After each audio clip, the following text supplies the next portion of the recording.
Namaskar, Sasrikal, Adab. Today, I've got a beautiful story, a true story, a real life based story that nobody has sent me.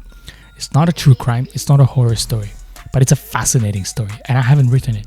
It's not fictional, it's real. Now imagine, we've grown up in India watching movies of Lost and Found, the formula of Lost and Found, since Amar Akbar Anthony walked and all of those where certain siblings get lost during birth, but they end up meeting each other when they're adults and realizing that they were actually siblings. And that's the happy ending and all of that. You know, those kinds of Manmohan Desai style movies. My foreign audience is probably just gone by now. They have no clue what I'm saying. It's okay, just bear with me. It's a fascinating story. Now for the Indian audience, now imagine that movie turns out to be true. How would you react? One day, you're just living your life and you realize that you have two siblings of your own that are still alive that got separated at birth on purpose.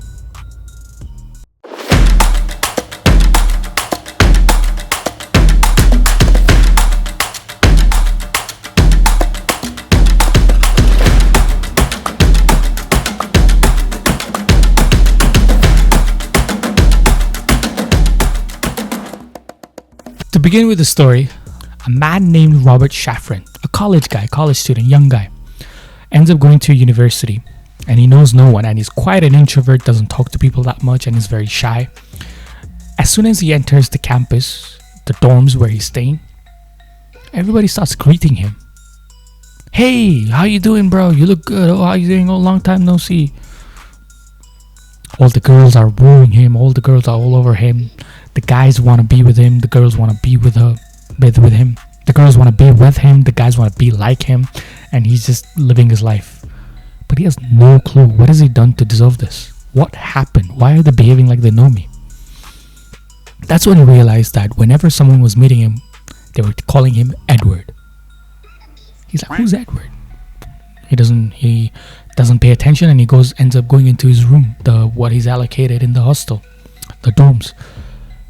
But one of the guys comes up running towards his and knocks on the door. He turns around and he's probably thinking like, oh, another guy, telling me, wants to greet me and how I'm doing. When Robert ends up opening the door, the guy at the, who was knocking at the door almost fainted by looking at Robert. He's just shocked and flabbergasted, like, what has he seen? Robert's confused. He's like, what's going on? Like, my first day and I'm greeted. I mean, a lot of positives, but why and how? And he has so many questions. The guy at the door says, can I come in? And Robert tells him, yeah, sure. He keeps looking at him. He looks at his hands. He looks at his, face. He tries to, analyze his face. And he's like, no way, you're exactly like him. Robert's like, who? The guy says, Edward. Robert is now had no clue. Already the first day was enough for him to, digest what's going on. And suddenly he's like, I have an identical twin?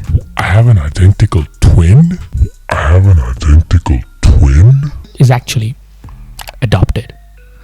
That's the one I have to break it to you. He's adopted. So the guy who came up to Robert says, let's go. At that time they don't have phones.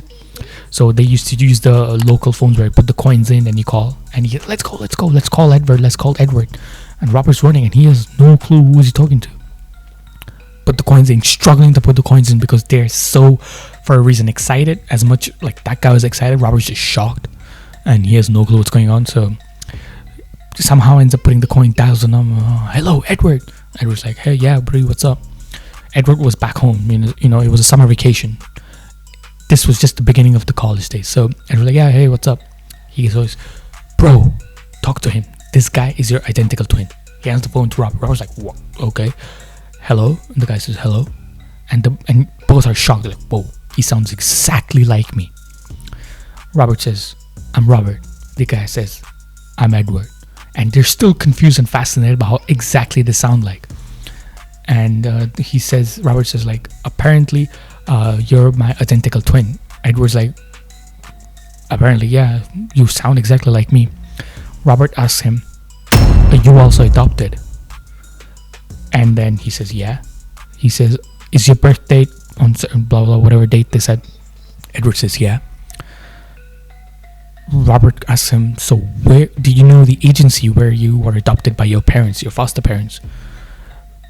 Edward goes like, give me a minute. He goes up, ends up asking him whatever agency was, and he tells him. Robert says, bro, we might be related. We might be identical twins. Edward's all shocked. Robert's all shocked. The other guy's already fascinated. And Edward says, this is my house. Please end up coming here. And these guys are not wasting a single minute of their life. They end up running, storming in the car, sit down, and they're driving as fast as they could. They even got a speeding ticket. When the police stopped them saying, you're over speeding, the guy says, please, we're in a hurry. They're like, why? What happened? Is it a medical emergency? So, the police can understand. They go, no. You see this guy right here? The guy who was driving was Edward's friend. And he says, sitting to Robert, like, do you see this guy right here? And the police says, yeah. He might just have an identical twin that he was separated at birth. The police is like, yeah, sure. And I'm President Obama. And I'm related to President Obama. Go ahead. He ends up giving them the ticket where they have to pay the fee, like the fine. That's how it works in the United States. And they drive off. They end up stopping at the house quite late at night. They knock on the door. Edward opens. And Robert and Edward just looking at each other like they're looking into a mirror. Exactly the same. And they're like, what? The way they moved, they were like, if one guy did this, the other guy did that. So if Robert was doing this, Edward was, it's like they were mirroring their movements as well. And they end up looking at each other's hands and they're like, how similar are we? And then they end up asking questions like boys being boys. What cigarette do you prefer? They smoke the exact same cigarette brand. What's your taste? They end up discussing taste in women, the sports, the colors, what they like, what they dislike. Everything becomes exactly the same. And they're like, whoa. And this story ends up being covered by a journalist, and it ends up being a public, outrage kind of thing. Not an outrage, but a public, like a spectacle thing on news. Everybody's on newspapers and the news. These guys are giving interviews. They're on the front page of the newspaper. Everybody's following them and blah, blah. And they're enjoying their life. They're enjoying that fame that they've just found, because everybody's like, oh, those twins, because everybody's fascinated. Two people who were separated at birth are now end up meeting each other from different families. And they're all hanging out. They're like bros. And one fine day, someone picks up the newspaper and he ends up looking at Robert and Edward. And he thinks, is that David? Exactly. It's going there. Is that David? Looks exactly like him.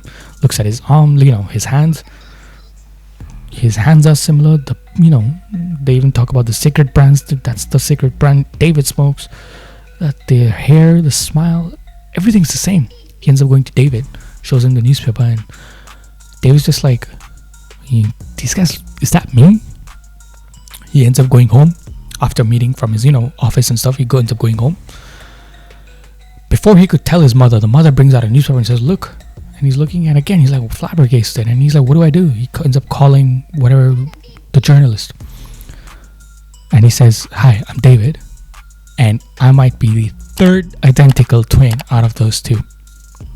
And the journalist just has no clue what's going on. So he ends up contacting Robert and Edward. And David, and all three get together. And guess what? They're discussing, when were you born? Exact same day. Which are you adopted? Yes. Which agency were you adopted from? Exact same. Okay, now we know that they're identical twins. What cigarette do you smoke? Same cigarette, same taste in women, same taste in cars, same taste in this. Boys being boys, and they end up being a national sensation. Everybody wants to, talk to them, be with them. They're partying like crazy. They end up getting an apartment as well for just the three of them. They're like boys being boys, partying every time. The parents have no clue what's going on. When they get to know, they're like, how on earth could this happen, that there were three identical twins? And we didn't know about it. When we adopted them, we thought it was just one. Now, everything was going fascinating. Their lives were, amazing. They were living the time of their life. Wherever they would go, they'd get recognized. They even had a cameo in many movies. They end up opening a restaurant together. And it becomes a huge hit. Everybody wants to come to the restaurant and blah, blah.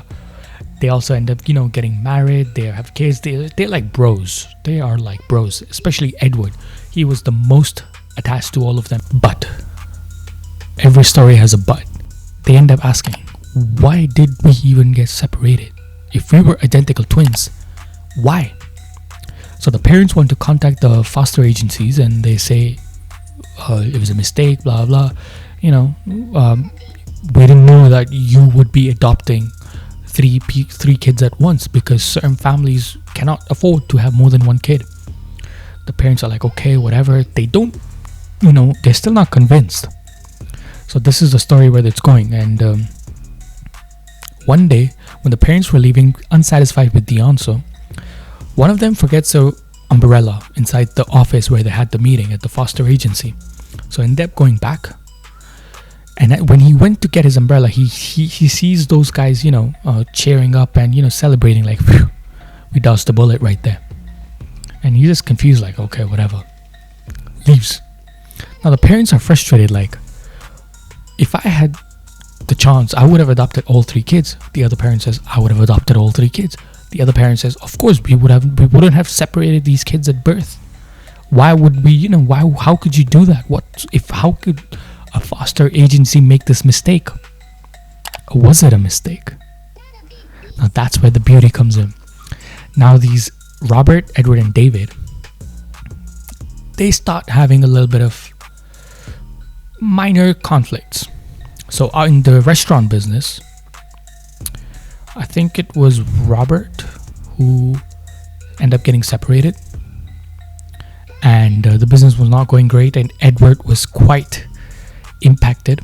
Now, before I tell you what happens to what their current lives are, these guys, the family, started doing research on why were they separated.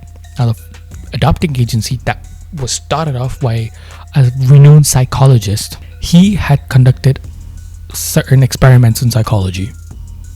One of his experiments was separating twins, the identical twins, and seeing the difference between nature versus nurture. So basically how naturally they would be similar, the kids, and if they're put into different families, and if you study how they behave, does the parenting affect their upbringing, basically?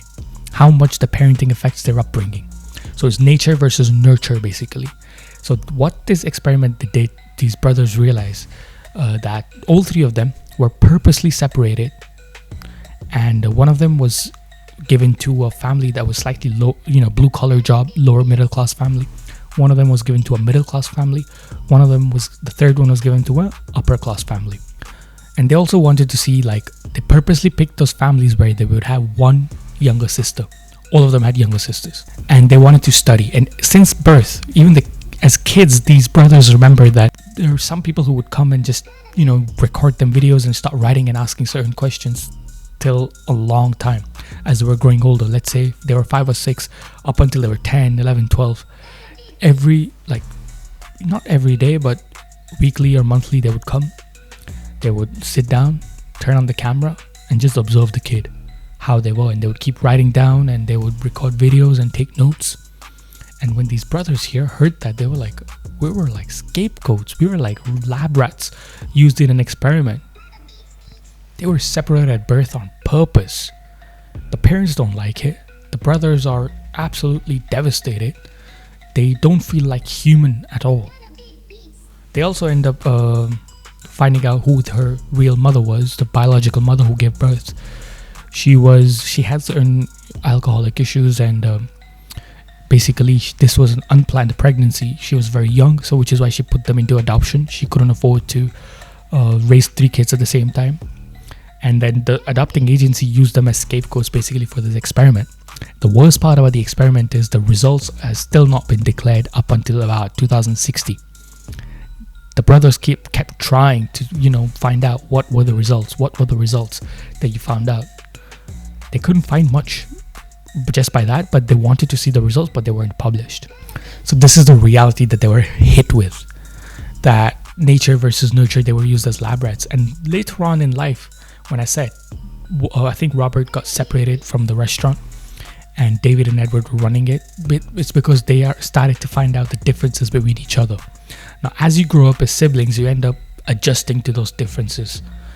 You understand, okay, he has a certain temperament, or she, is a calmer person, or blah, blah, blah. But when they met as complete adults trying to adjust to that, they couldn't. They couldn't. They had very little time to just adjust to that. Saying similarities like you like the same color, same food, same girls, same cigarettes, blah, blah, is very easy. But the differences that you had, the amount of mental health that impacted to them was immense. So much that one day,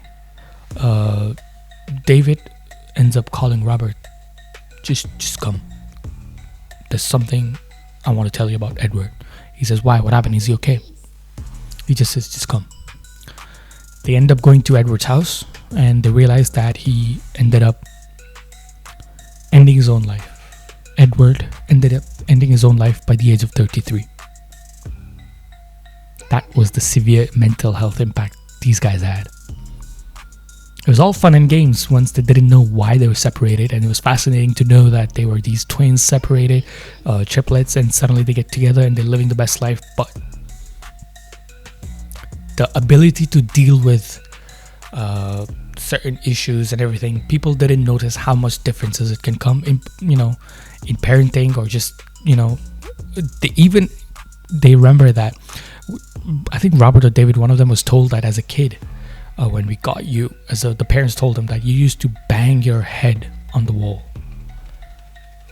That's basically separation anxiety, because these three triplets were born together and suddenly separated. Kind of, through the feelings, the kids, the twins or triplets, end up understanding that they're meant to be together, but they weren't. So separating them purposely had a severe mental health impact on these guys, where you see the ending, what happened to Edward. So this was the fascinating story I wanted to say. If you want to know more detailed about these guys, there's this documentary on Netflix, Three Identical Strangers. You can end up going watching and understanding where these guys now, what exactly they went through and all of that. This was just a basic video I wanted to make because I found it a very fascinating story that was meant to be told. And yeah, that's it for today's video, guys. If you end up enjoying it, please like the video. If you want more stories like these, and just subscribe to my channel and message me on Instagram or comment section down below. This is my Instagram, by the way. And until the next episode, thank you very much. Take care.